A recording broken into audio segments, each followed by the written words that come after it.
创伤及其后果对我们生活的方方面面都有巨大影响。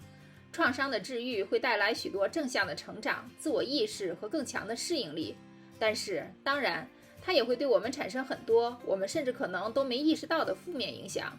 创伤有多种形式，从情感创伤到身体创伤，再到心理创伤。简单的说，创伤经历可以指任何引起强烈的、压倒性的、长期持续的恐惧、焦虑和压力的情况。如果得不到解决，这种创伤就会以许多消极的方式表现出来。话已至此，这支影片就来说说证明是受到创伤而不是个坏人的7个迹象。1. 总是在寻找麻烦的端倪。有没有人跟你说过你是个消极的思考者？遇到困难时，你是不是第一个放弃的人？别人冤枉你的时候，你会觉得很难原谅和忘记吗？如果你对这些情况中的任何一种说是，不要急于责备自己，这些其实都是对创伤的常见反应。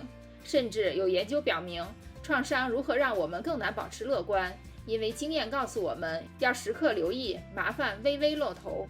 2. 很难相信别人。与上一点类似，许多创伤幸存者也难以信任和接近他人，甚至是他们所爱的人。创伤使他们在情感上更疏远、更封闭，更怀疑每个人的动机和意图。他们倾向于过度思考和过度关注别人所说或所做的每一件小事。正因为如此，他们也很难向别人寻求帮助，或者向别人敞开心扉，表达自己的真实感受。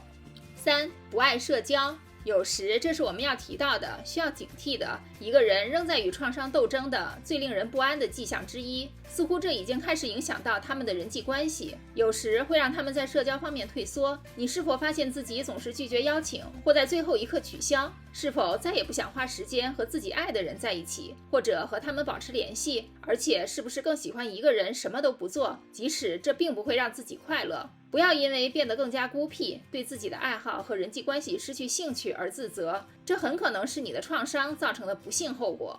4. 毁了自己的人际关系。有没有过这样的经历？当接近一个人，开始爱上他们，浪漫的或柏拉图式的爱他们时，却发现这让自己感到害怕、不安或不舒服？是不是还曾经有过想要逃离或破坏自己恋情的冲动？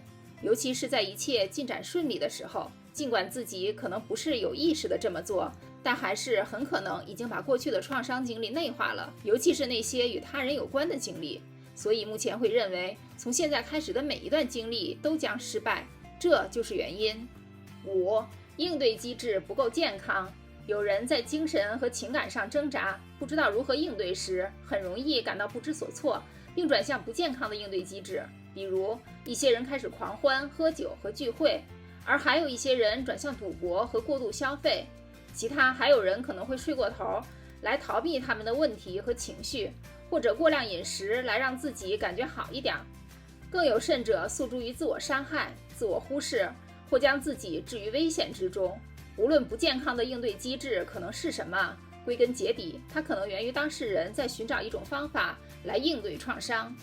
6.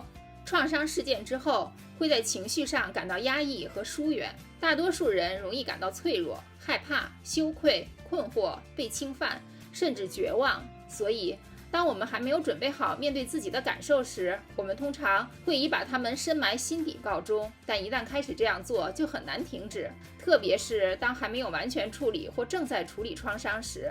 因此，如果注意到自从某次创伤以来，自己在情感上变得更加压抑和疏远，这可能就是原因。最后，7. 无法控制自己的情绪。有些人仍然在与创伤的影响做斗争的另一个迹象是，他们无法控制自己的情绪。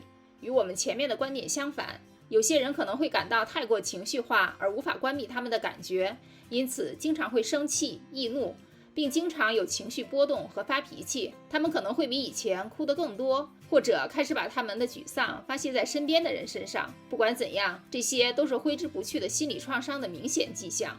所以，在责怪自己之前，花点时间来治愈和理解；在把自己称之为坏人之前，先给自己一些同情。你有我们这支影片里提到的哪个迹象吗？如果你觉得仍然有一些未治愈的创伤在伤害着自己，请不要犹豫，今天就去找心理健康护理专业人士寻求帮助。你可以治愈，一切都会好起来的。你自己经历过什么创伤吗？是如何从创伤中恢复过来的？欢迎在下面评论区留下你的故事。